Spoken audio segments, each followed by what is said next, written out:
Srimad Bhagavatam, Canto 5, Chapter 13, Text 20. Raho ganatvam apihyadvanosya sanyasthadandah krita bhuta maitraha asajjitatma harisevayashitam jnanasimadaya tarati param.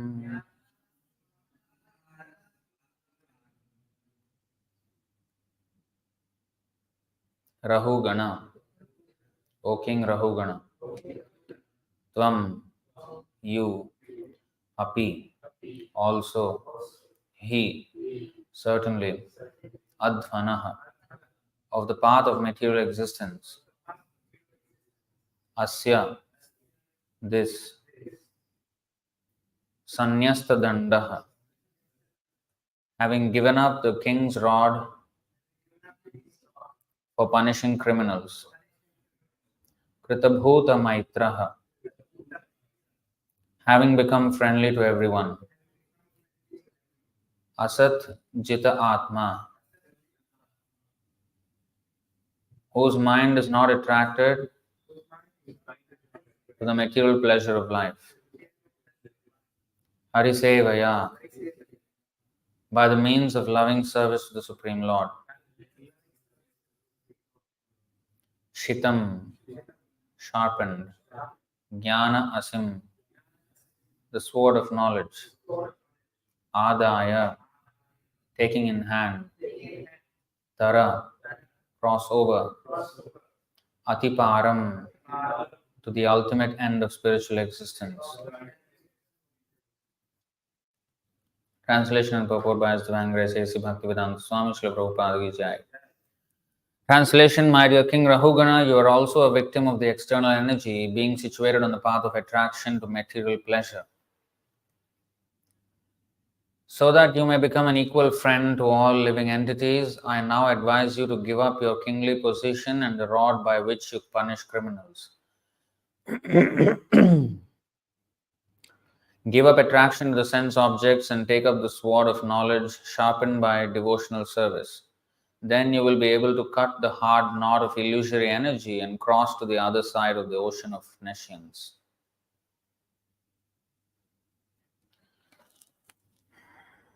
Please repeat, my dear King Rahugana, you are also a victim of the external energy, being situated on the path of attraction to material pleasure. So that you may become an equal friend to all living entities, I now advise you to give up your kingly position and the rod by which you punish criminals. Give up attraction to the sense objects and take up the sword of knowledge sharpened by devotional service. Then you will be able to cut the hard knot of illusory energy and cross to the other side of the ocean of nescience.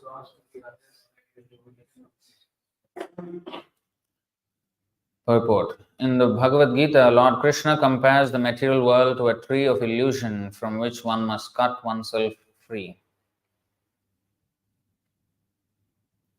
न रूपमस्येह ततोपलभ्यते नान्तो न चादिर्न च सम्प्रतिष्ठा अश्वत्थमेनं सुविरूढमूलम् असङ्गशस्त्रेण दृढेन चित्वा ततः पदं तत्परिमार्गितव्यं यस्मिन् गता न निवर्तन्ति भूयः तमेव चाद्यं पुरुषं प्रपद्ये यतः pravrittihi prasrita purani.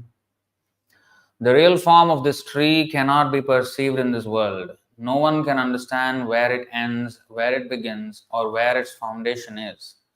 But with determination, one must cut down this tree with the weapon of detachment. So doing, one must seek that place from which, having once gone, one never returns, and there Surrender to that Supreme Personality of Godhead from whom everything has begun and in whom everything is abiding since time immemorial. Bhagavad Gita 15.3 and 4.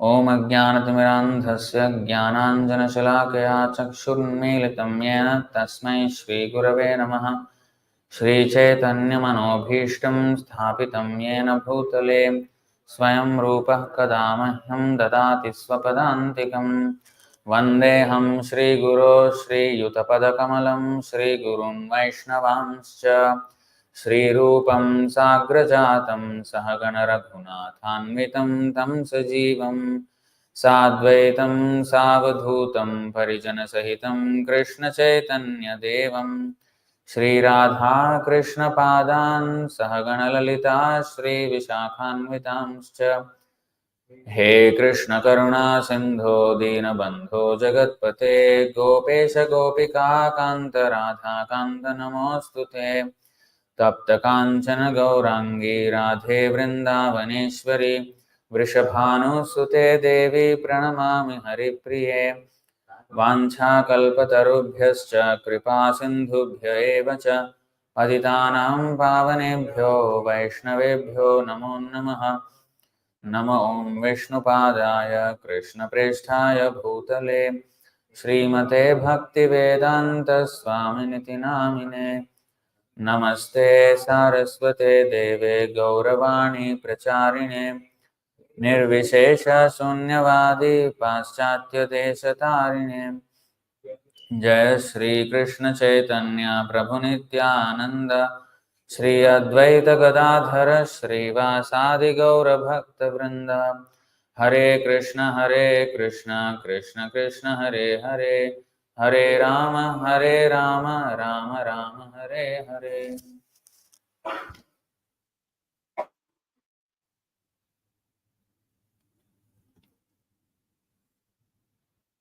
Is it leaking? There is some sound.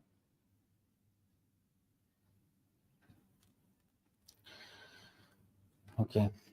So, until now, Jada Bharat, he instructed Rahuganam in an allegorical way how he compared the material existence to a forest. Material existence is always compared to a difficult situation, either entering the forest or caught in a forest fire or thrown into an ocean. So all our miserable conditions, all are not congenial for our existence. And such situations have been used as examples to describe the material world. There are many verses describing the material world like this. In the morning also we sing Samsara Davana Lalidha Loka. So this material world is like a forest fire. No one wants fire, and no one actually sets fire in the forest unless it is an Indonesian forest. In Indonesia, they set fire in the forest because they want to clear the forest in order for palm tree plantations. So then that fire, the smoke from that comes to Malaysia and Singapore, and sometimes it's quite bad. But usually, forest fires, nobody goes and sets them. I think 2020,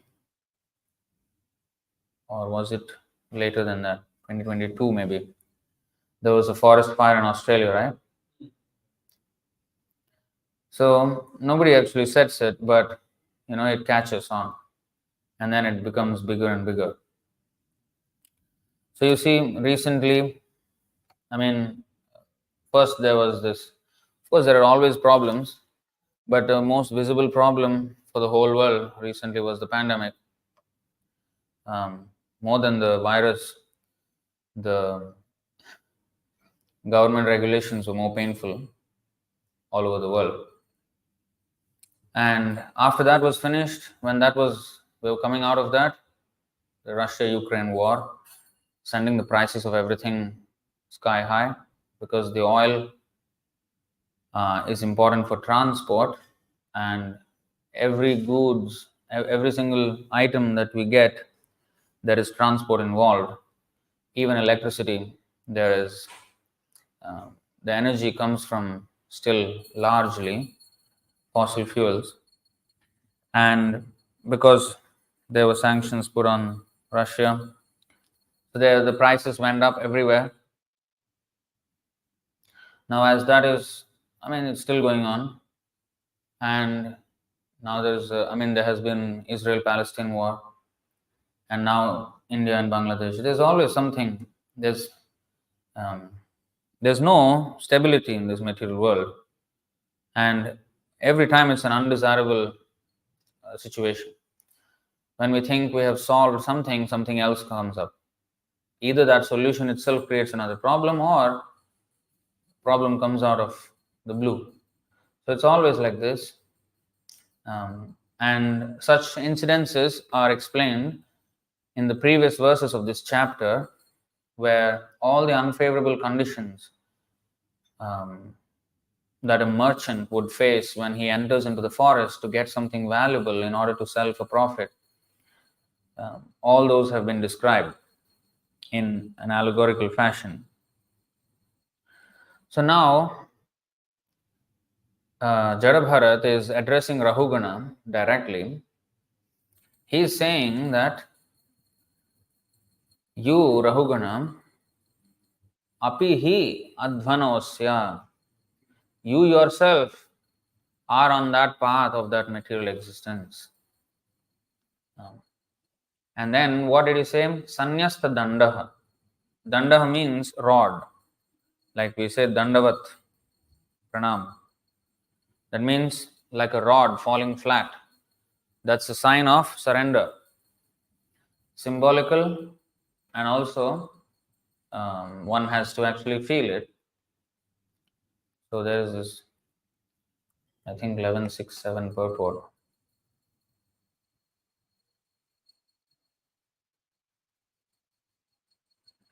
You see, dandavat, दोर्भ्याम पदाभ्याम जानुभ्याम उरसा शिरसा दृशा मनसा वचसा चेति प्रणामोष्टांग ईरितः. The obeisances offered with 8 limbs are made with the 2 arms, the 2 legs, the 2 knees, the chest, the head, the eyes, the mind, and the power of speech. So that is Dandavat Pranam. That means there has to be chanting of the mantra as well, and the mind is involved. So in this way, that is Dandavat. So Danda means rod, falling like a rod. So Sanyasta Dandaha means to give up the rod. What is this rod? Sannyasi has one rod, but the king has another rod. King has a rod for punishment, and in the course of his diplomacy, he has to sometimes use it. What is that? 4 things of diplomacy. Sama Bheda.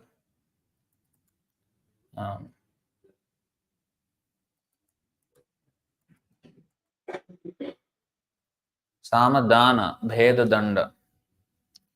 So Chatushtayam 7.5.19. This is the process of diplomacy. The 4 diplomatic principles. What are they? Sama, the process of pacifying. So the king has to know these things when he is executing diplomacy. The process of pacifying. Dana, the process of giving money in charity. Bheda, the principle of dividing. And Danda, the principle of punishment. So here in this context, it was Prahlad Maharaj was being taught these diplomatic principles, and he did not like it. But these are necessary items of diplomacy, and a Kshatriya must be expert in these things. But these must be used in Krishna's service. Like Arjuna, he fought, that is Danda. but he used it in Krishna's service. And before that, there was pacifying also, dana, bheda, all these things were done, and finally, danda is the last recourse. So, in order to maintain, you can close the door. Is it closed? Okay, never mind, no, Prabhu, don't lock it. People must come in. So, it is said that these four things also can be used in Krishna's service. For example, Parishit Maharaj was punishing Kali. And we find an example in Chaitanya Charitamrita. Where is it? Ramananda Rai.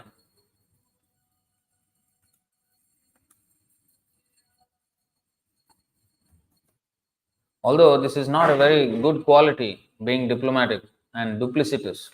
Actually, there's a difference between diplomatic and duplicitous.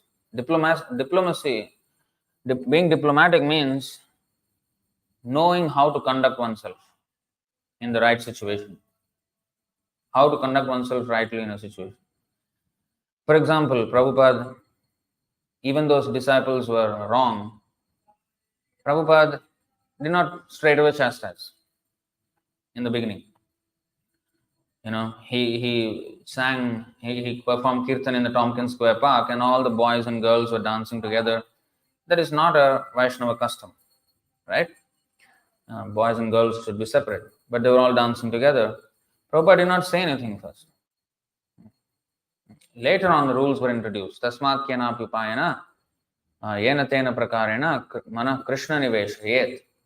First, let them be attracted to Krishna, and then the rules and regulations be introduced later on in order to sustain such Krishna consciousness. So, let me, I think, is it this one?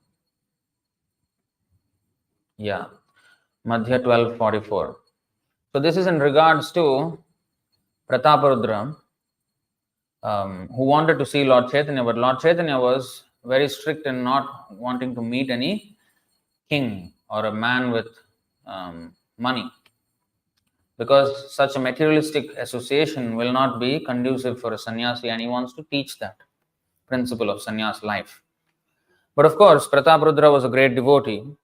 That is the spiritual side of him. So Ramananda Raya, he was trying to get Chaitanya Mahaprabhu to accept the idea of meeting Prataparudra. So in here, Raja Mantri Ramananda Vyavahare Nipuna, Raja Preeti Kohe Dravaila Prabhuramana. Vyavahare Nipuna, this is diplomacy. That means very expert in how to conduct himself. Vyavahare Nipun. Nipuna means expert. So now, Sri Ramananda Rai was indeed a diplomatic minister for the king. His general behavior was very expert. And simply by describing the king's love for Sri Chaitanya Mahaprabhu, he gradually softened the Lord's mind. Purport. A diplomat in the material world knows how to deal with people, especially in political affairs. Some of the great devotees of the Lord, like Ramananda Rai, Raghunath Das Goswami, Sanatana Goswami, and Rupa Goswami, were government officers and had a background of very opulent household life. Consequently, they knew how to deal with people. In many instances, we have seen the diplomacy of Rupa Goswami, Raghunath Das Goswami, and Ramananda Rai employed in the service of the Lord. When Raghunath Das Goswami's father and uncle were to be arrested by government officials, Raghunath Das Goswami hid them and personally met the government officers and settled the affair diplomatically. This is but one instance. Similarly, Sanatana Goswami, after resigning his ministership, was thrown in jail, and he bribed the attendant of the jail so he could leave the clutches of the Nawab and live with Sri Chaitanya Mahaprabhu. Now we see Ramananda Rai, a most confidential devotee of the Lord, diplomatically soften the heart of Sri Chaitanya Mahaprabhu, despite the fact that the Lord definitely decided not to meet the king. The diplomacy of Ramananda Rai and entreaties of Sarvabhaum Bhattacharya and all the other great devotees succeeded. The conclusion is that diplomacy used for the service of the Lord is a form of devotional service. So, duplicity is different.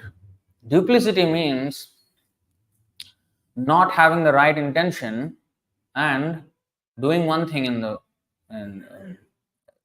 in front and doing another thing behind, living a double life and dealing with people with a um, malicious intent, smiling in front of them and then backbiting behind. So that is not good.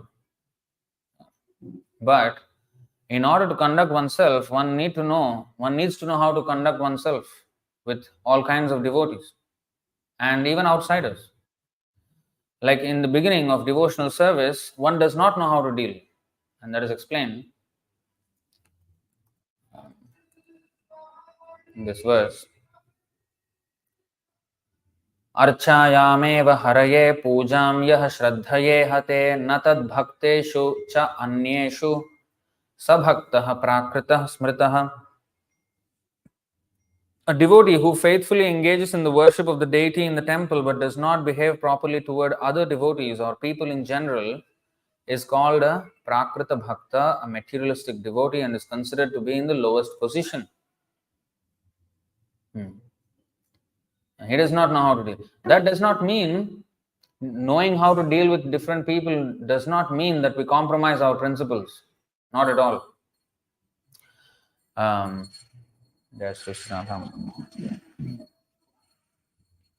One example of diplomacy is this.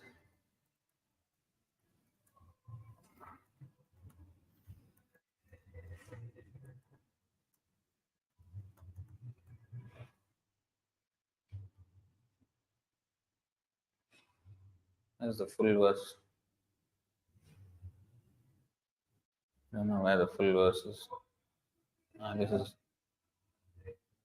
दन्ते निधाय तृणकं पदयोर्निपत्य काकुशतं कृत्वा च अहं ब्रवीमि हे साधवः सकलमेव विहाय दूरात् चैतन्यचन्द्रचरणे कुरुतानुरागम्.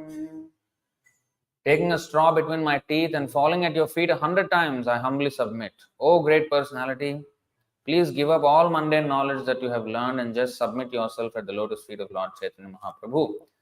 So, here, diplomacy is used. Where in the matter of preaching, when we meet materialistic people, Prabodhananda Saraswati has written this. He said, "Oh great sadhu," he calling him a sadhu. He is a materialist rascal, but he is calling him sadhu. But is this duplicity? Not really. Because he does not have a malicious intent. He is not a sadhu. He knows. He is lying. He is lying to him that you are a great sadhu. He is not a sadhu. But still, that is not duplicity. It is diplomacy.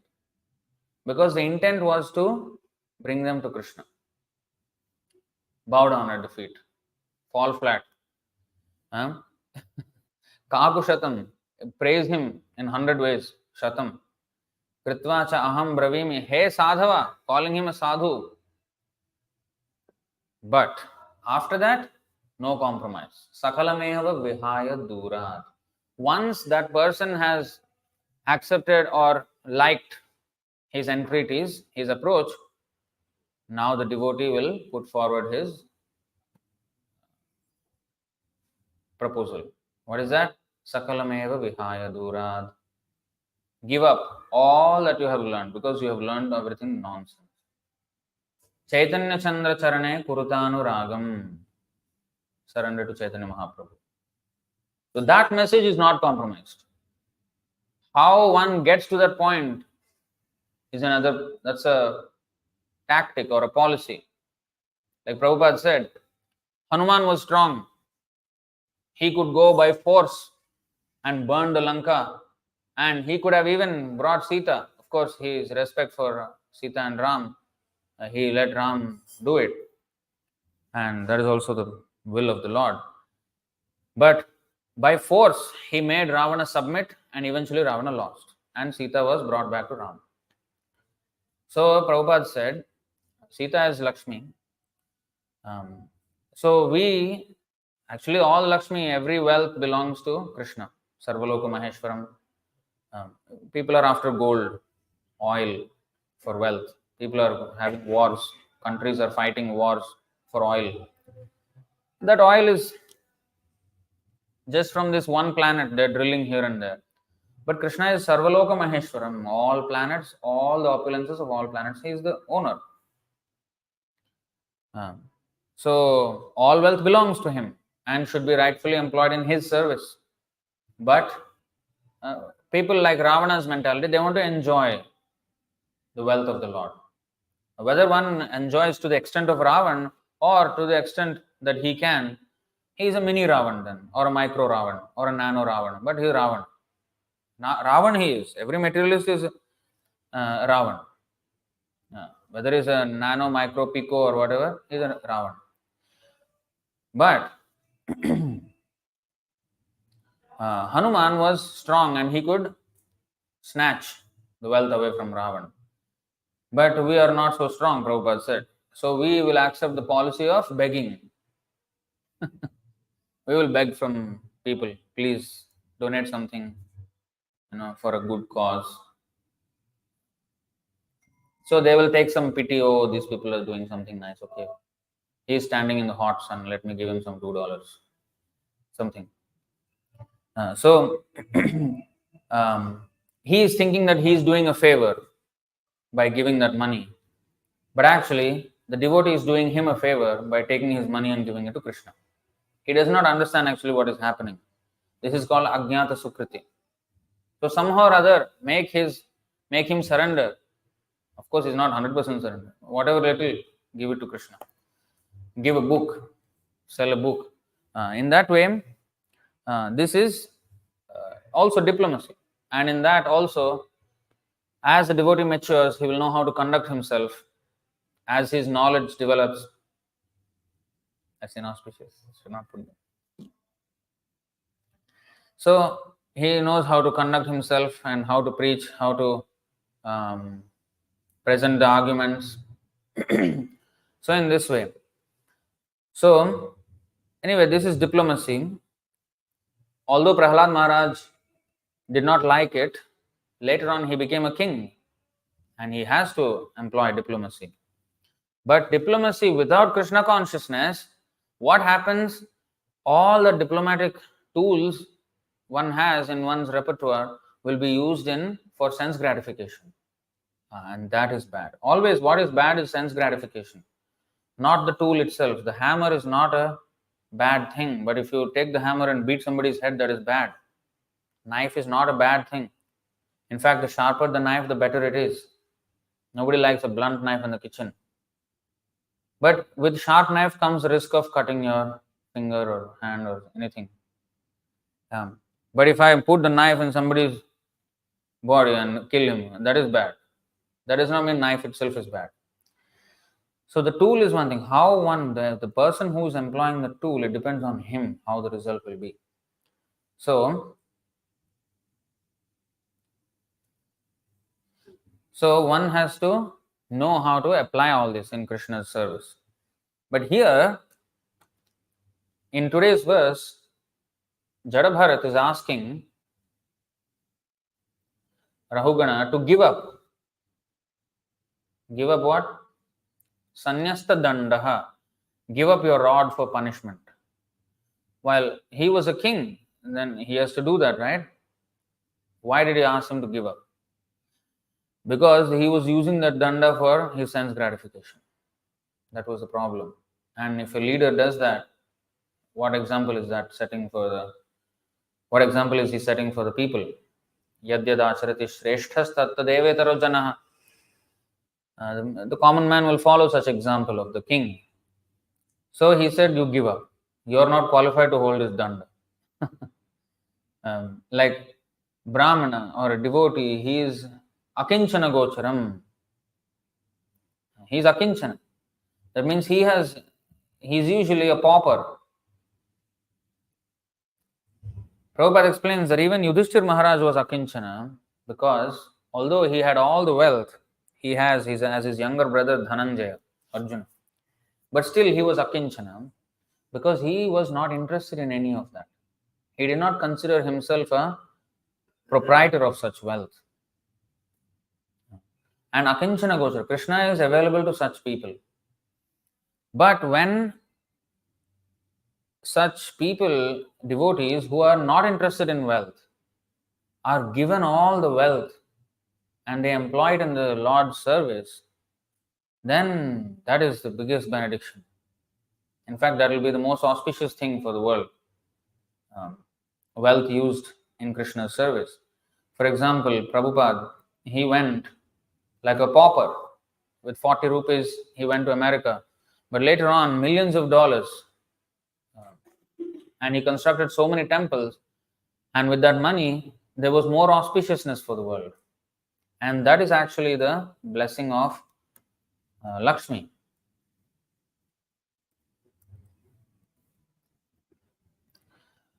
Lakshmi, the goddess of wealth, she is saying to Lord Narayana, Mat praptaye jesha surasuradayastapyanta ugram tapa aindriye dhiyaha rite bhavat pada parayanannamam vindantyaham tvadhridaya jita.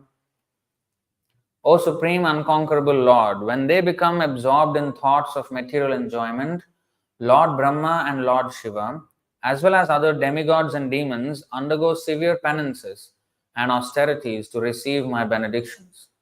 Lakshmi is saying, even great demigods want to receive my benedictions. But I do not favor anyone, however great he may be, unless he is always engaged in the service of your lotus feet. Because I always keep you within my heart, I cannot favor anyone but a devotee. So Lakshmi only favors a devotee. So then the question may be asked, so what about the wealth of the non-devotees then? Is Lakshmi not blessing them? They always do Lakshmi Puja. So here the explanation is given in the purport. In this verse, the goddess of fortune Lakshmi Devi clearly states that she does not bestow her favor on any materialistic person.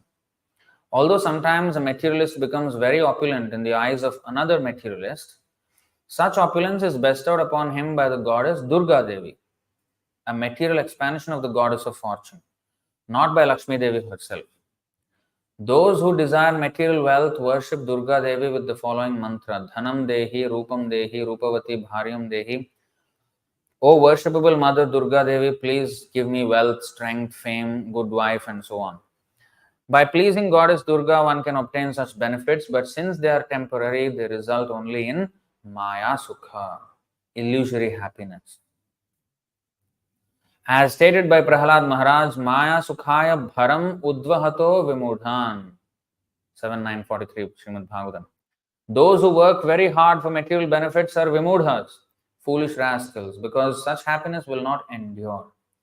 On the other hand, devotees like Prahlad and Dhruva Maharaj achieved extraordinary material opulences, but such opulences were not Maya Sukha. When a devotee acquires unparalleled opulences, they are the direct gifts of the goddess of fortune, who resides in the heart of Narayana. The material opulences a person obtains by offering prayers to the goddess Durga are temporary. As described in Bhagavad Gita 7.23, Antavattu phalam tesham tadbhavatyalpamedhasam. Men of meager intelligence desire temporary happiness. We have actually seen that one of the disciples of Bhaktisiddhanta Saraswati Thakur wanted to enjoy the property of his spiritual master, and the spiritual master, being merciful toward him, gave him the temporary property, but not the power to preach the cult of Chaitanya Mahaprabhu all over the world. That special mercy of the power to preach is given to a devotee who does not want anything material from his spiritual master, but wants only to serve him. So this is a very important point. The story of the demon Ravana illustrates this point. Although Ravana tried to abduct the goddess of fortune Sita Devi from the custody of Lord Ramachandra, he could not possibly do so. The Sita Devi he forcibly took with him was not the original Sita Devi, but an expansion of Maya or Durga Devi. As a result, instead of winning the favor of the real goddess of fortune, Ravana and his whole family were vanquished by the power of Durga Devi. Srishti Sthiti Pralaya Sadhana Shakti Rekha. Pralaya, destruction. So even though one may get the wealth materialistic person may get the wealth, even though he may worship Lakshmi ji, but because he does not worship her along with Narayan, a material expansion, like what happened with Sita. Ravana wanted Sita without Ram. So what happened? He got was Maya Sita. So a real Sita he did not get. So these Lakshmi Puja they are doing, they are getting Maya Lakshmi only. Maya. So this is actually Durga Devi. And the consequence is Pralaya. Srishti Sthiti Pralaya. So although he may get some wealth, that will be the cause of his destruction. And we can see this, those who are wealthy, their family customs go down, they get into intoxication, women, scandals, all sorts of things, all sorts of sinful activities. And that will lead to their ultimate destruction, and they will go down in the evolutionary cycle. So this is Pralaya. Their so-called wealth is not actually a benediction.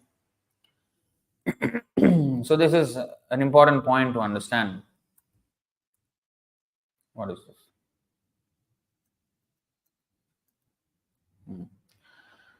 So, Sanyasta Dandaha.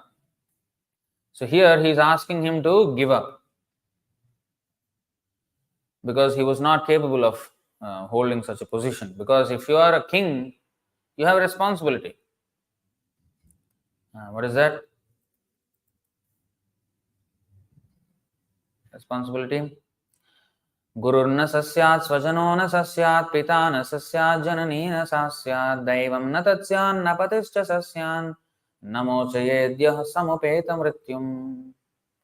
One who cannot deliver his dependents from the path of repeated birth and death should never become a spiritual master, relative, father, husband, mother, or a worshipable demigod. Or let's say the king as well, the same thing. King is supposed to be the father of citizens. But if he is not Krishna conscious, then he is actually not qualified to be there in that position. So, he said, Sanyastadanda Krita Bhuta Maitraha.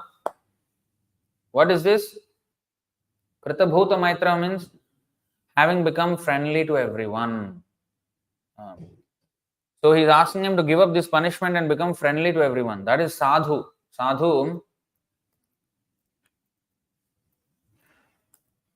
What are the ornaments of a sadhu? Not some earrings and bangles and crown and anklets. This is his ornaments. Titikshavaha karunikaha suhridah sarvadehinam ajata shatravaha shantaha sadhavaha sadhu bhushana. Bhushana means ornaments. Sadhu bhushana means the ornaments of a sadhu. What is that? The symptoms of a sadhu. Here it is mentioned symptoms, but actually the decorations of the sadhu, decorative symptoms of the sadhu, are that he is tolerant, merciful, and friendly to all living entities. This is the sum and substance of the mentality and behavior of a preacher. What is that? He has to be titikshava and karunikaha. He has to be very tolerant, because when he is preaching in this world, in this material world, nobody will accept. There will be so many reversals or antagonistic people, because they are atheistic by nature. Either it be family members or people in general, or the government even sometimes, like in the case of Prahlad Maharaj, he had to face his own father, who was his parents, and also he was the government head of the universe at the time. So, such government and even Pandavas faced that. So they have to be tolerant. Tolerant, merciful. At the same time, they have to be merciful. That's why it is said, Tarorapi Sahishnuna. If you see the behavior of a tree, the tree tolerates weather extremes, climatic extremes, and pruning from men, They cut branches or make an axe and cut down the tree itself. The tree does not protest. At the same time, he is giving flowers, fruits, shade, everything. And the carbon dioxide and oxygen, how it makes the air fresh and atmosphere cool. So the tree is charitable, very charitable and tolerant. So a devotee should be like this. He has to be tolerant and merciful and friendly to all living entities. This friendly means that to the soul. So sometimes such friendly dealings may be that he has to use sharp words to awaken them. Like Vidura.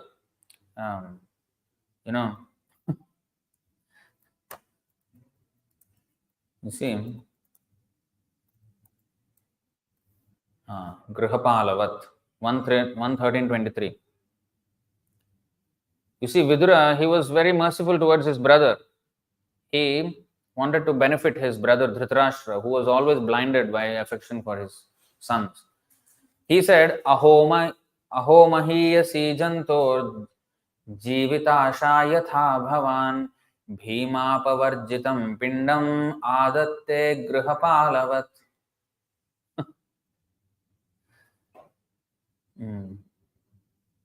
You see, alas, how powerful are the hopes of a living being to continue his life. Verily, you are living just like a household dog and are eating remnants of food given by Bhima. Why he mentioned particularly Bhima? Because he wanted to kill Bhima. He was so strong actually, Dhritarashtra. The only disqualification of his was that he was blind. Otherwise, he would have been the king. But his younger brother, Pandu, became the king because of the disability of Dhritarashtra. So he was always frustrated and he was therefore supporting his son's Duryodhan desire to become king, because he thought, actually I was supposed to become the king and then my son, but now because I was blind, Pandu became the king and his son is now becoming the king. So in this way he wanted to, he was materially and spiritually blind, Dhritarashtra. And after the war happened and all his sons were killed in the battle, now the Pandavas, because they were devotees, they were tolerant and merciful. Although Dhritarashtra sanctioned all this war by permitting his sons to continue to act in their nefarious ways, still the Pandavas were tolerant and merciful and respectful to an elderly person like Dhritarashtra and his wife Gandhari, and took care of them in their old age. But then Vidura, because he left the scene, he did not want to participate in this war at all. He went on a pilgrimage and he came back and he saw Dhritarashtra living in the house. So, what nonsense is this? You are living like a household dog, eating the remnants of Bhima. Wake up. Your whole family is dead already. And still you are in this house. What for? Leave this house now. So, one may think it is cruel because, oh, how can you ask an old man to leave? If you say something like this to an old man now, you will be treated like a criminal. Oh, how can he leave an old man? Ask an old man to go to the forest. It's very dangerous there. That is actually the life, real life. Because one has to leave one's household affairs. Panchashordham vanam vrajet. He was well over 100 years old at this time already. Yeah. So he had to leave. But he was, there in the house. So he said, no, leave. So this is sharp words.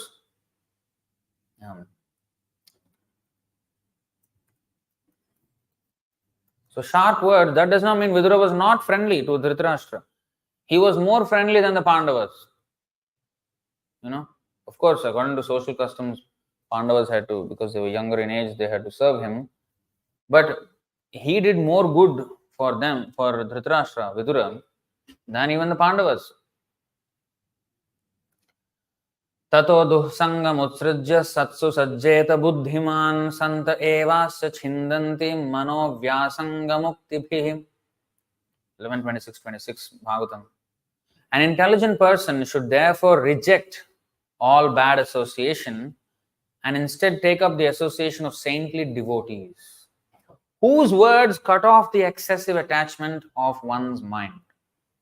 Sadhu's job, when it is said that he is suhridah sarvadehinam, he is friendly to all living entities. Especially the word suhrit is used here. There are many words for friend. Prabhupada explained. Mitra, Bandhu, Sakha, and Suhrit. Suhrit is actually the Hrit means Hridayam. Hrit, the root word is Hrit. Hridayam, heart. Suhrit means Su means good. Good-hearted. That means from the heart he is wishing well for the person. Not just like official friendship. Hello, how are you kind of friendship. No. That is Mitra, Sakha, Bandhu, acquaintance. But this is deep from the heart. And from the heart means not just materialistic feelings, materialistic emotions. No. From the heart means the soul is there. So from the soul, that means he wants to see that the person, the soul, be benefited, not simply the body. So therefore, a devotee does not undertake such projects as building hospitals, building schools. He will not take up such projects.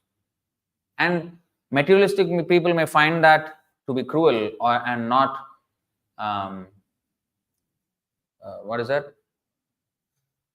charitable enough or merciful enough to people. Well, Krishna came. He did not build hospitals. What did he do? He taught Bhagavad Gita. The medicine is not the tablet. That is, yes, there is a requirement for doctors. We don't say no. But the prime necessity of human life is that of spiritual emancipation. They must, the real suffering, now their so-called bodily suffering, whether disease or whether it's mental distress or whatever it is a concomitant factor of birth. Because they have taken birth, they have to then consequently undergo all these other pains until death. And death is not the end. That's the thing that they miss. Death is not the end. After that, there's another birth. So, treating the diseases of persons are just symptomatic relief only. It is not solving the problem at its root. It's just symptomatic relief for a period of time. That's it. Real problem is to take this repeated birth and death.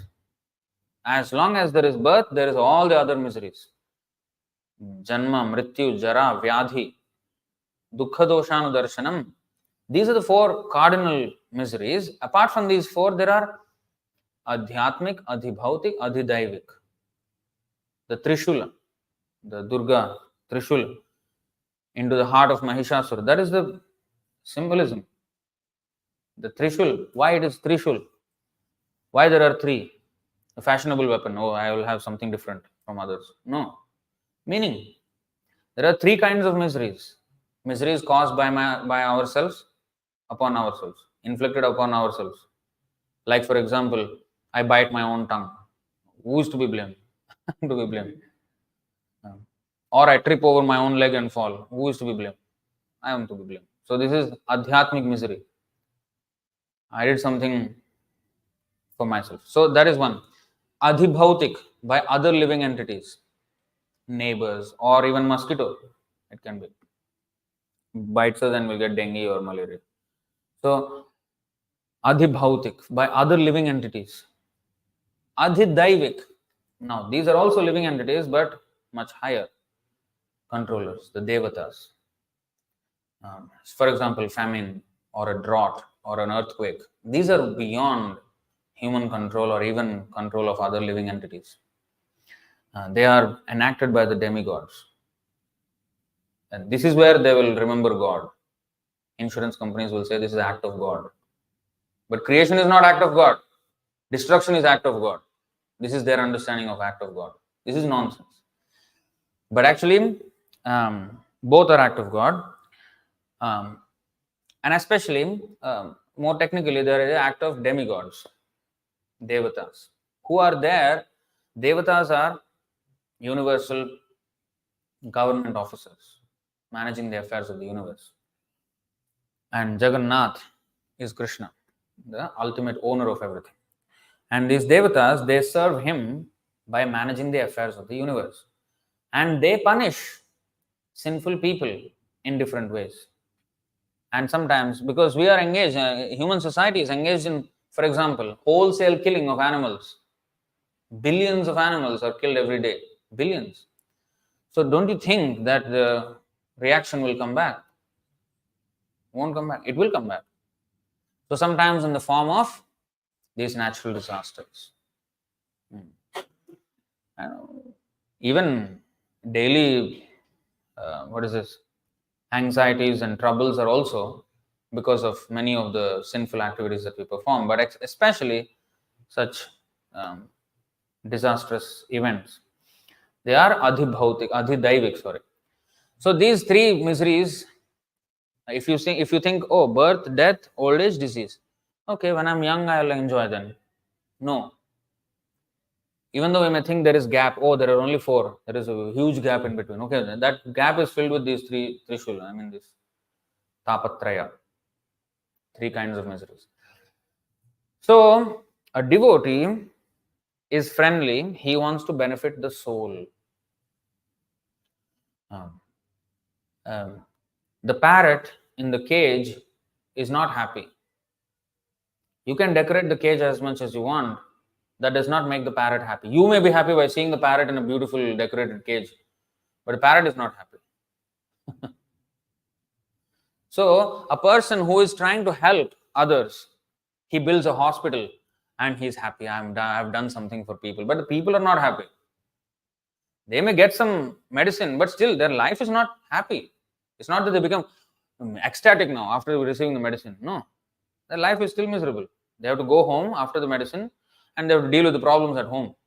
Their life is not happy. So, he may be happy that I have done something good. So just like we may decorate the cage and think, oh, this is a nice decoration. My bird is cutely in a decorated cage. But the bird is not. Bird, what it needs? Freedom. That's what the bird needs. So a devotee recognizes this. So he will not be a cheater. Oh, in the name of doing good, I'm actually not doing good. He does not do that. He actually does good. Even if the person who is receiving the good does not recognize that this is good for him. And this is the case in the material world. Many people don't recognize the charity of the sadhus. They do not recognize. They think that these people are just chanting and talking. That's all they're doing. They're not doing anything productive. They are parasites of society. This is the idea of materialists. They don't work because they are already lazy people and they lecture everybody, take their money, and then eat and sleep. This is what the people think the sadhu's business is. Of course, there are such sadhus. They are not actually sadhus. Kali Yuga is, we have plenty of such so-called sadhus. But a real sadhu, who is a devotee of Krishna, actually only a devotee of Krishna is real sadhu in the strictest sense of the term. Because sadhu means good. Sadhu means good. Nobody is good other than the devotee of Krishna. Nobody else. Because Krishna says, Sarvaloka Maheshwaram. I am the owner. And I am saying, this is my house, this is my thing. Where, what good I am? If I come to your house and say, this is my bed, this is my room, this is my bathroom. If I say like that, you will say, hey, come on, 999, get up. So, call the police. So, we are coming here, the property of God, and then we are claiming these things for ourselves. So, we are thief. Or, if I say that,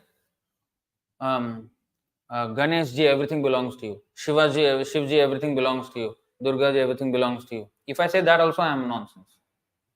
Because Shiva, Durga, Ganesh, all the devatas, they themselves say that Krishna is the owner of everybody, everything and everybody. Owner of them also. They say.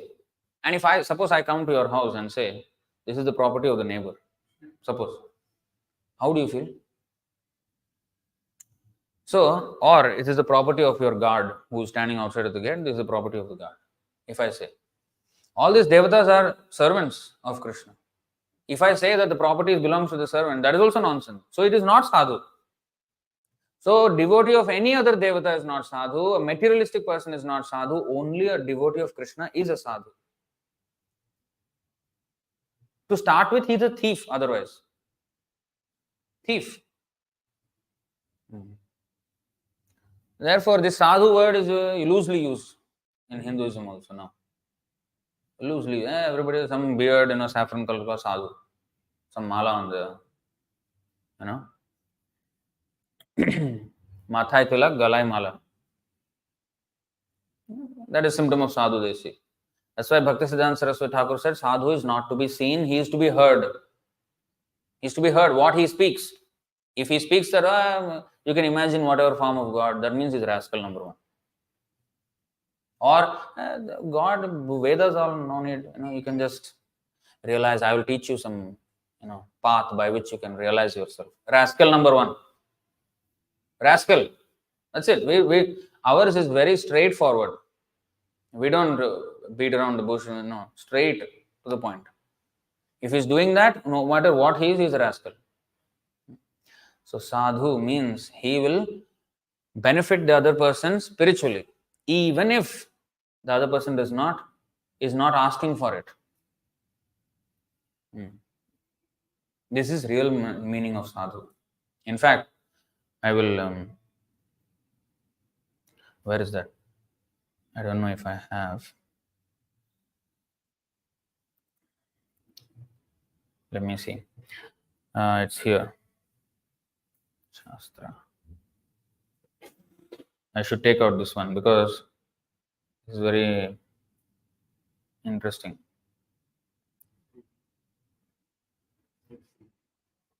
Oh.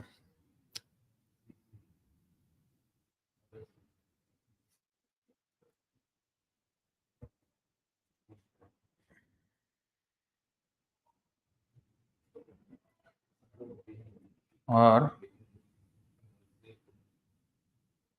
I think in the online it won't be visible to them.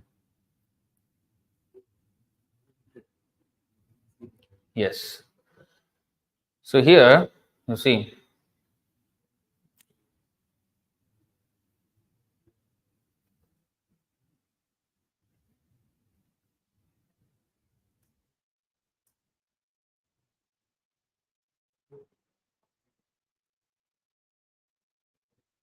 yeah.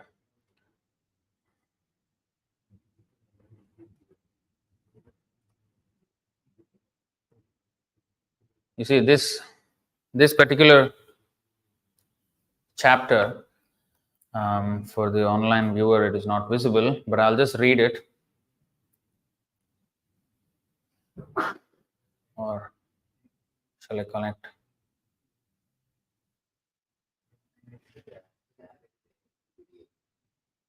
Wait.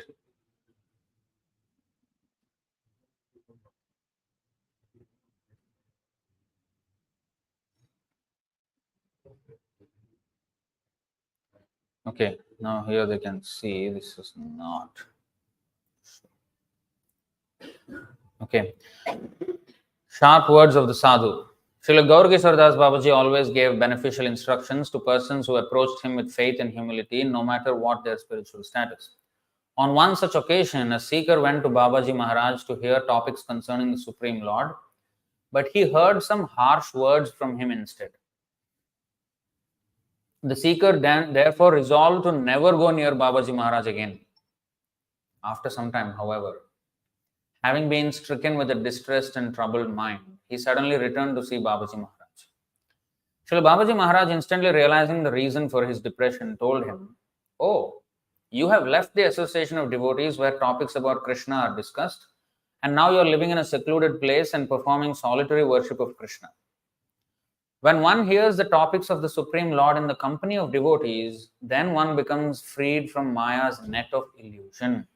But if one performs worship of the Lord in a secluded place, not in the association of devotees, one becomes caught by the illusory energy. As a consequence, instead of topics about the Supreme Lord possessing the heart, mundane subject matters will occupy it instead." The seeker replied, "I thought it better to reside in a secluded place and perform my own individual worship than to become disturbed by hearing the sharp words of a sadhu." Srila Babaji Maharaj replied, "Please take note that those sadhus who speak sharp words to drive away the witch of the illusory energy are actually the only real devotees of Krishna and friends of the living entities. The conditioned living being experiences the distressful quarreling of his wife and close relatives and is rudely treated by them until death, yet he never desires to leave their association. On the other hand, he absorbs himself in trying to appease and serve them. But when a devotee of the Lord, who is always desirous of the living entity's ultimate welfare, chides him or chastises him just once with instructions meant to drive away Maya, then that conditioned entity immediately makes plans to leave the saintly person for his entire life. If you actually want to perform devotional service properly, then you must accept the harsh language of the sadhu as the medicine by which Maya can be given up. By this, one can obtain the necessary spiritual advancement to successfully chant the holy name." See? Below you will find Bhaktisiddhanta Saraswati Thakur. He described the power of the sadhu in an essay called Search for Truth as follows. "There is no doubt that the words of the sadhu possess the power of destroying the evil propensities of one's mind. The sadhus in this way benefit everyone who associates with them. There are many things which we do not disclose to the sadhu. The real sadhu makes us speak out what we keep concealed in our hearts. He then applies the knife. The very word sadhu has no meaning other than this. He stands in front of the block with the uplifted sacrificial knife in his hand. The sensuous desires of men are like goats. The sadhu stands there to kill those desires by the merciful stroke of the keen edge of the sacrificial knife in the form of unpleasant language. If the sadhu turns into my flatterer, then he does me harm. He becomes my enemy. If he gives us flattery, then we are led to the road that brings enjoyment but no real well-being." So this is Bhaktisiddhanta Saraswati Thakur. So this is actual friendship, real friendship of the sadhu towards the living entities. Kritabhuta Maitraha means this. Not that always he shouts at people, but his words are actually not supposed to be harsh. They are supposed to be beneficial. But because the materialistic person has a different attitude, he feels it as sharp and harsh. The same words for the devotee, they will sound nectarian. For example, for a materialist attached to family life, all those verses condemning family life are like, whoa, this is poison, this is sharp, this is harsh. But for the devotee, they are nectarian. They actually encourage him, enthuse him more in devotional service. So, it's not meant to be harsh, but the person feels it as harsh because of his own disposition. But the sadhu never compromises. Not that sadhu gives advice how to celebrate Valentine's Day, unlike some of the so-called sadhus in ISKCON who are doing that.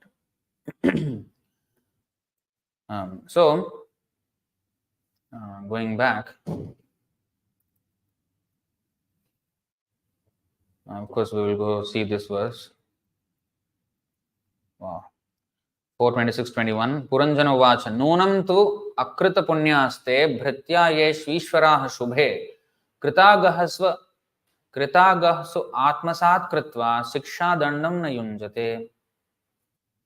My dear beautiful wife, when a master accepts a servant as his own man but does not punish him for his offenses, the servant must be considered unfortunate. If he is not punished, he is unfortunate. And the next one, Paramonugraho dando bhrityeshu prabhuna arpitaha balo na veda tattanvi bandhukrityam amarshana. When a master chastises his servant, the servant should accept this as great mercy. One who becomes angry must be very foolish not to know that such is the duty of his friend. So, in other words, he does not try to appease the people, but he tries to really help them. If he appeases them, yeah, people may like him, but he does not care whether he is liked or not. He cares actually for the other person. He does not care for his own reputation. That does not mean he does not behave properly. He, of course, his behavior will be on the standard of spiritual standard, and that itself will give the reputation, spiritual reputation. So, coming back,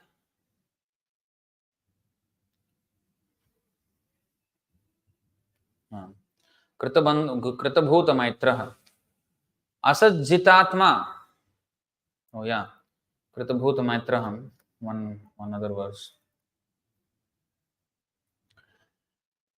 Yadbhrajamanam swaruchaiva sarvato lokastrayo hyanu vibhrajanta ete yanna vrajanjantu shuyena nugraha vrajanti bhadrani chanti yenisham.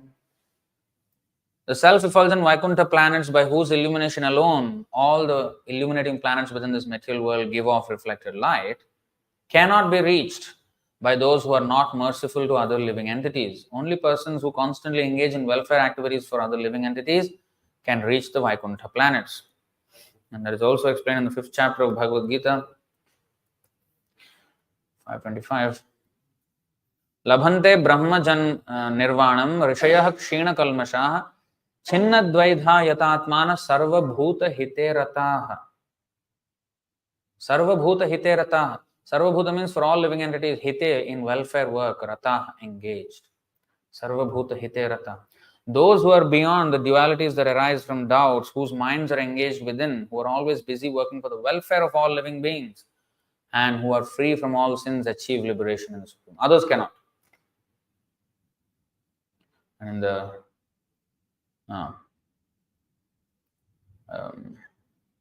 the sufferings of humanity are due to forgetfulness of Krishna as the supreme enjoyer, supreme proprietor, and the supreme friend. Therefore, to act to revive this consciousness within the entire human society is the highest welfare work. So that is what a devotee would do. That is called Kritabhuta Maitraha.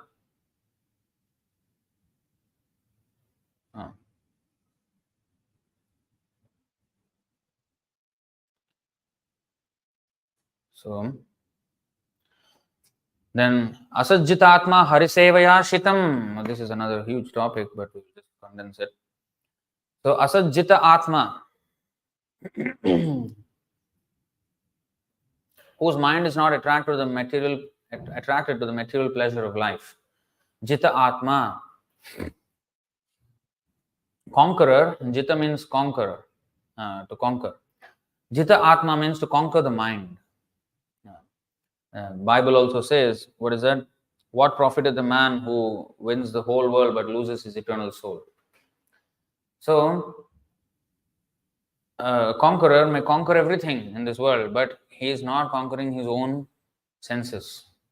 That's why Goswami means one who has conquered the senses. Swami means master of his senses. This is Asajjita Atma. And how is that done? Hari Sevaya. Shitam Jnana Asim. So, Asim means a sword, Jnana means knowledge, the sword of knowledge. First, why do we need a sword? Because we need to cut away something. What is that? The knots of material existence. These knots tie us very tightly. Guna, the three gunas, the three modes of material nature, Sattvagun, Rajogun and Tamogun, They are the qualities, but guna also means rope. So we are influenced by these three modes and the combinations of them, permutations and combinations in millions of varieties, and such gunas also are like ropes. So such ropes entangle themselves and create a net which is so hard to extricate oneself from. So what is that? Sharira avidya jal jodendriya tahe kal jive fele vishaya sagare. So this is explained here. Sharira, our body is like avidya jal. Jal means net. Avidya jal, network of ignorance. Net of ignorance, and we are bound up in that tightly. In a big net. You see how the fishing net,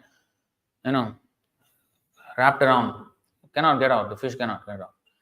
And jive fele vishaya sagare. You are already bound up in a net and you're thrown into the ocean after that. You cannot even swim. Even if you swim, nothing is going to work. Even that swimming you cannot do. That is how precarious our condition is in this material world. And unless we have a knife, sharp knife to cut off these knots, we cannot free ourselves. So we need a sharp knife, a sharp sword. Just having a sword is not enough, because you can have a knife which is not sharp and is useless in cutting off the knots. That means the 7:15:45, the whole purport actually is this. Jnanasim achyuta bala. In order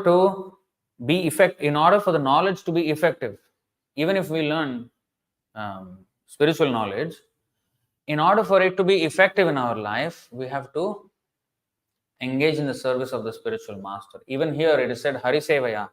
We cannot do Hariseva without Guru. Everything that we offer to Krishna has to be through the Guru.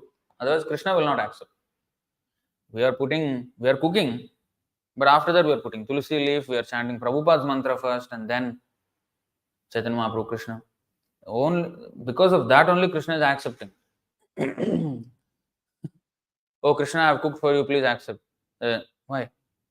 No obligation. Bribing Krishna with Tulsi leaf there and chanting Prabhupada's mantra. Then only Krishna will. So Harisevaya has to be Guru Sevaya. Because Yasya Prasadat Bhagavat Prasada. So Harisevaya Shitam. Nishitam or Shitam is sharpened. Jnana. So our knowledge, which is like a sword, will be sharpened by Sevaya. Engaging in Krishna's service. Jnanam 2931 Bhagavatam. Shri Bhagavan Vacha. Jnanam Paramaguhyam me yad Vijnana Samanvitam Sarahasyam Tadangam cha Grihana Gaditam Maya. Personality of God, it said, knowledge about me as described in the scriptures is very confidential and it has to be realized in conjunction with devotional service. The necessary paraphernalia for that process is being explained by me. You may take it up carefully. In Russia, there was one personality there who was living in a house 20 meters from the temple, maybe less. And he does not come to the temple. And one day we got him to talk. So I was speaking to him. So I asked him, why you are not coming? Of course, the conversation went on for 1 hour plus. But at one point he said, in my house I can read as much as I like. From morning to night I can engage in reading Prabhupada's books or Acharya's books. But when I come to temple, I'm asked to do service. I'm asked to do this and that. This person, he was pointing to the temple president, he always asked me to do this and that service. He interrupts my reading, my deep involvement in devotional service, in bhakti philosophy, bhakti tattva he was talking about. So I said, bhakti tattva, first thing is you have to engage in the service. What is the meaning of your chanting and reading? Hare Krishna means please engage me in your service, Krishna. That is the begging there. So if I don't do that, what is the meaning of my chanting? What is the meaning of my reading? I will not understand anything. And that is why it is seen in his behavior. He does not want to associate with devotees. He does not want to come to the temple. He does not want to take darshan. Oh, I am doing Mangalarti at my home, he is saying. Who knows? Even if you are doing at home, it is nothing compared to doing in the temple, in the association of devotees. 1,000 times more powerful. That is explained in 7th canto. I showed him that also.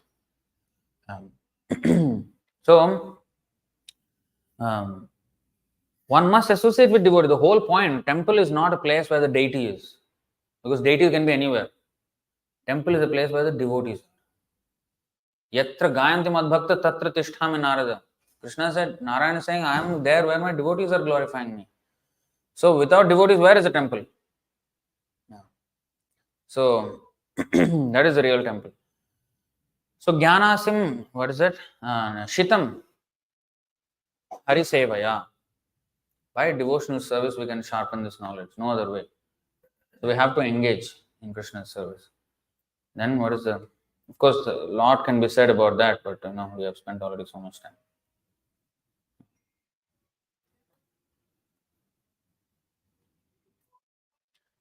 Adaya tarati param. Yes. So, in that way, one can cross this material ocean and come to spiritual life. So this is the way. So, any questions or comments on this topic?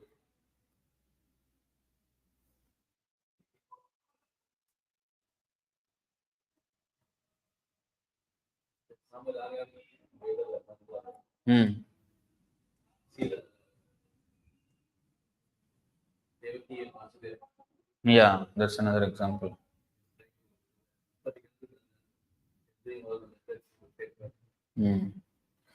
Yeah, Vasudev also used diplomacy in dealing with Kamsa. Sometimes, actually, this is also explained in this verse. Of course, not as dramatic, but we all face. Sorry.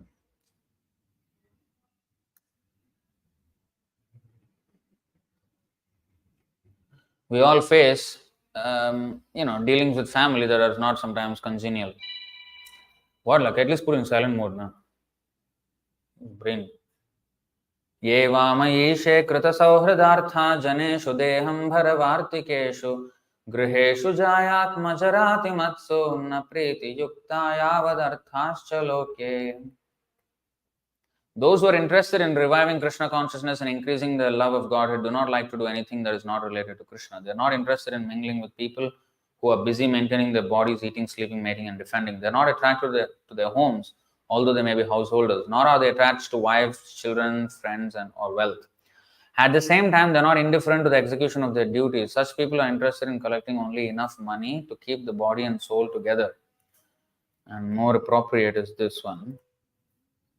So in that kind of situation where one is not attached to family, but one still has to perform the duties, there will be many such situations, and this is one of them. 7:14:6. Gyatayah pitarau putra bhratarah suhrido pare yadvadanti adichanti chanumodeta nirmamaha.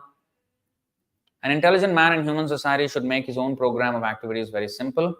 If there are suggestions from his family, friends, children, parents, brothers, or anyone else, he should externally agree, saying, yes, that is all right.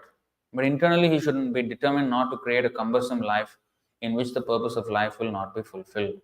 So this is another diplomatic dealings with materialistic people. And, one has to know how to do this. This is not as dramatic as Vasudev dealing with Kamsa, but, in our own little ways. What is that?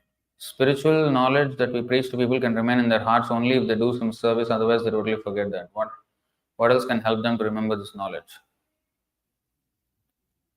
No, this is the only way, by engaging in service. So therefore, service has to be there. In order for them to do service, there has to be a place where they come and do the service, and that's why temple is important.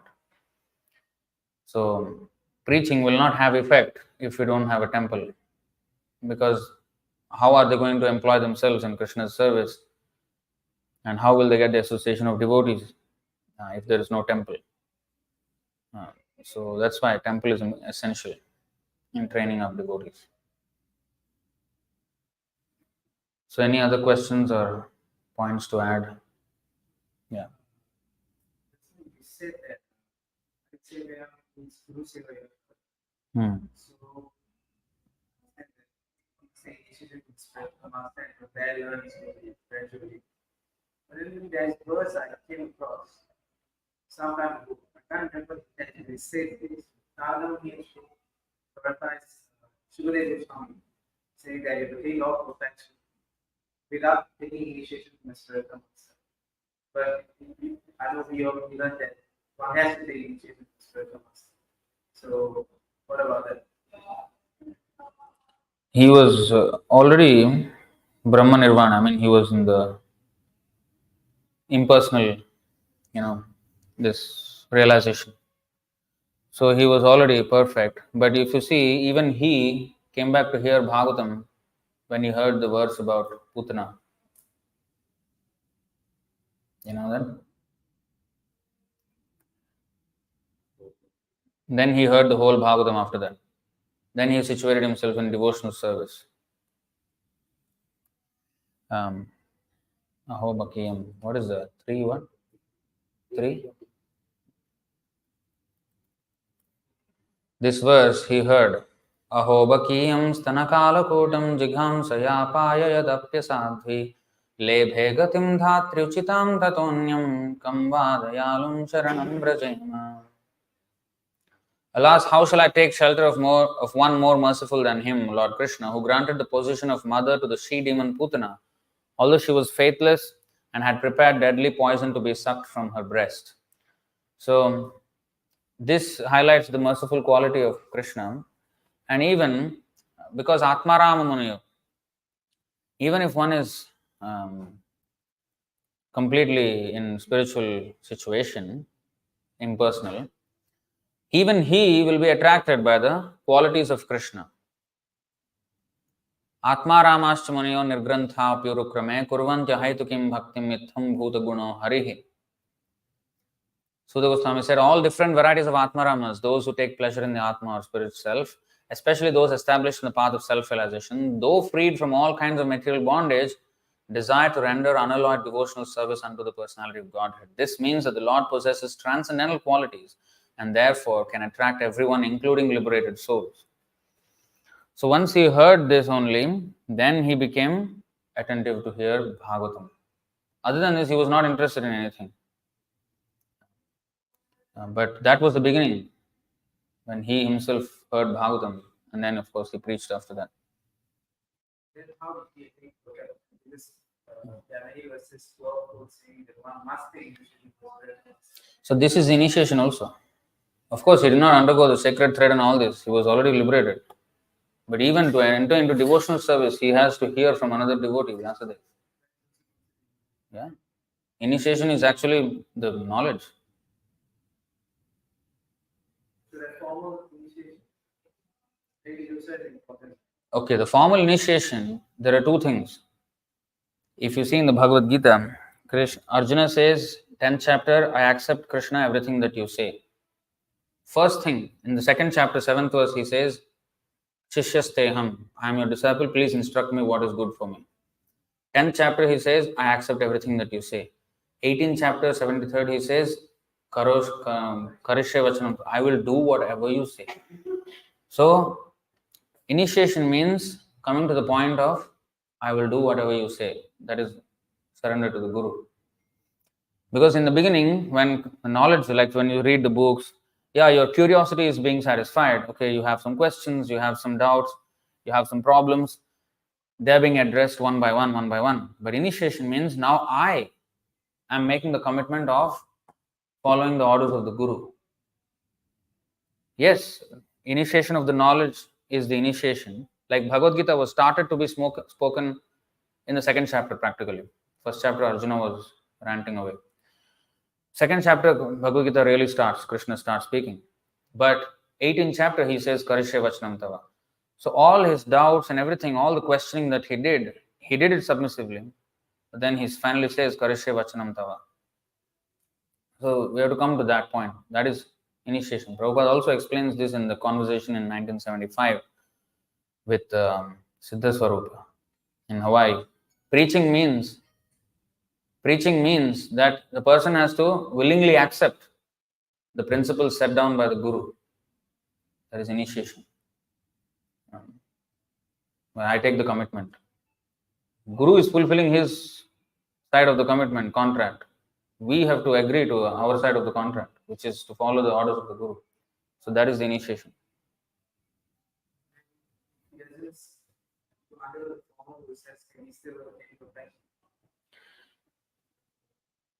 Formal or informal or without formality, that depends on the Guru. If Guru says do it formally, then we have to do it formally. Yes, without formality, yes.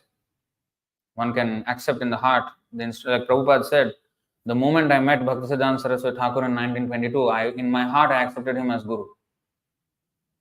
But 1933, 11 years later, he took formal initiation. In the heart, he already accepted. So, if in my heart I have accepted, what is stopping me from actually formally doing it? It means I am holding back something. Because if Prabhupada said do it formally, and he did it formally for his disciples, if I accept in the heart, and if I am not accepting in outside, that means I am actually not accepting in the heart. Because if I really am, okay, whatever Prabhupada says, if Prabhupada says formality, then formality. If Prabhupada says the priest has to be a dog, then let it be a dog. Anything that Prabhupada says, that has to be the mood. So, initiation means must do everything that the Guru says. If the Guru says no need all this, just in the heart, then fine. But Guru said like this, so you have to do this.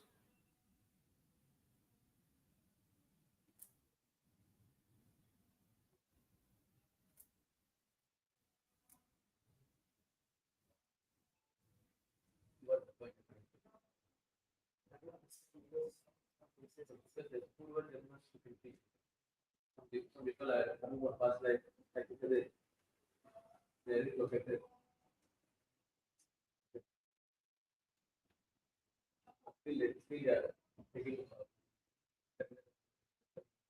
I mean, even Krishna took Guru, Ram took Guru, Chaitanya Mahaprabhu took Guru.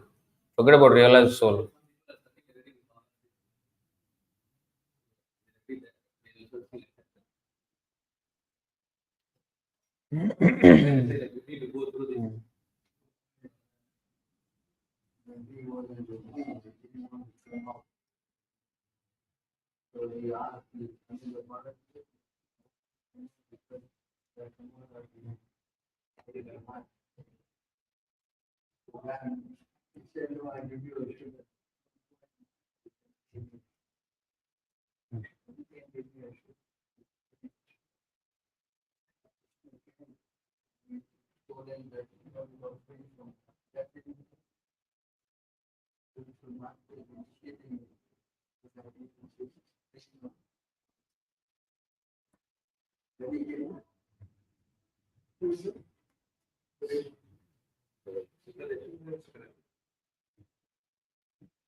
And the Vasudev also defined Krishna.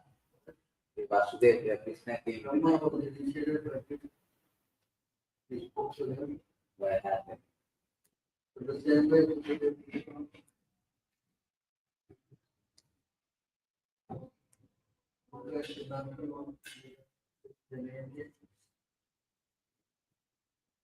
Why was he impersonalist in the beginning then? Only when he heard the verse, then he heard the Bhagavatam, then he became a full-on devotee.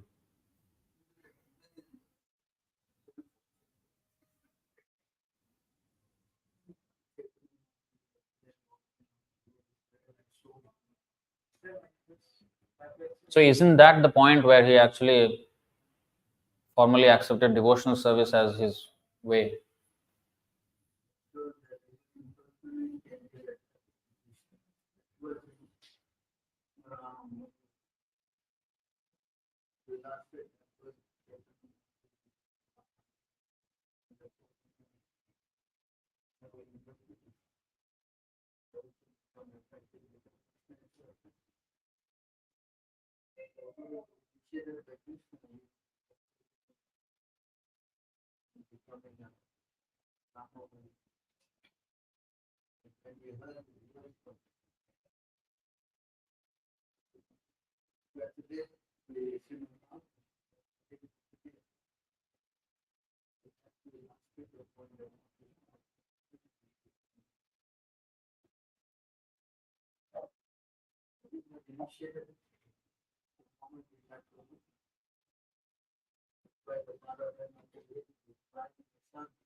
But his real initiation wasn't it this verse?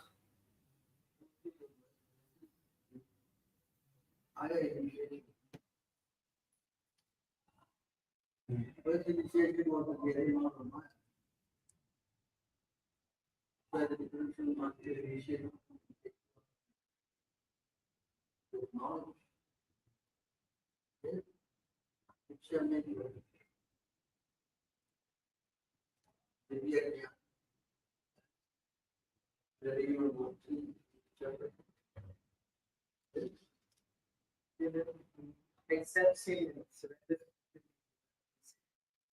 By what then is a form inherently considered as knowledge. So if a disciple, the question is, if a disciple accepts in his heart and by his words and action Prabhupada as his guru, is the formality of the ceremony still necessary? You accept wrong, you must accept. We don't do what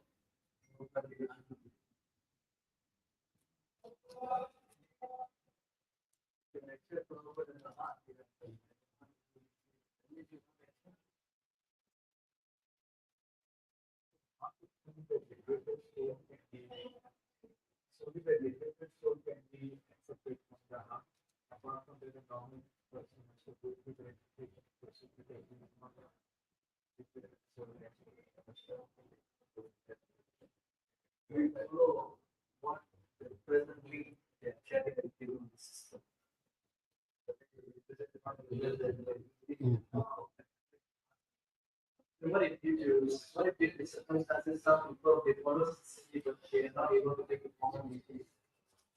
We have to be given a difficult rigid situation or something. You cannot offer a very clear. Why? Anywhere the money connection.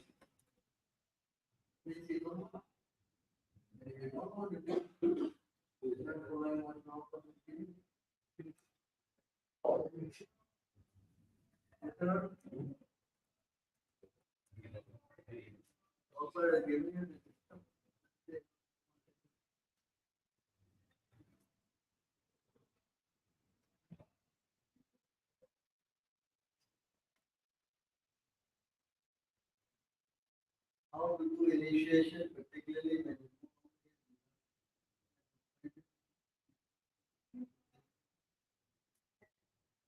no one moving. How you can say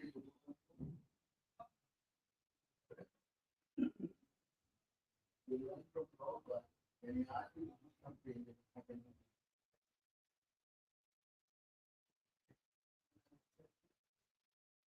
Correct?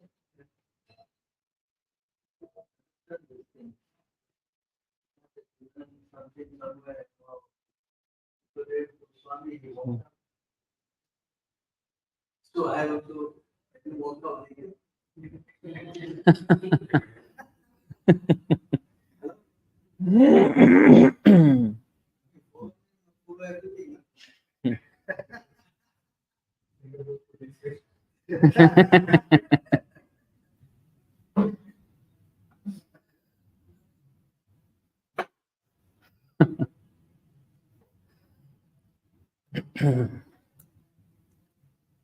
Right, so we'll stop it here. Grantaraj Srimad Bhagavatam ki jai, Srila Prabhupada ki jai, Nitai Gaur Premanande.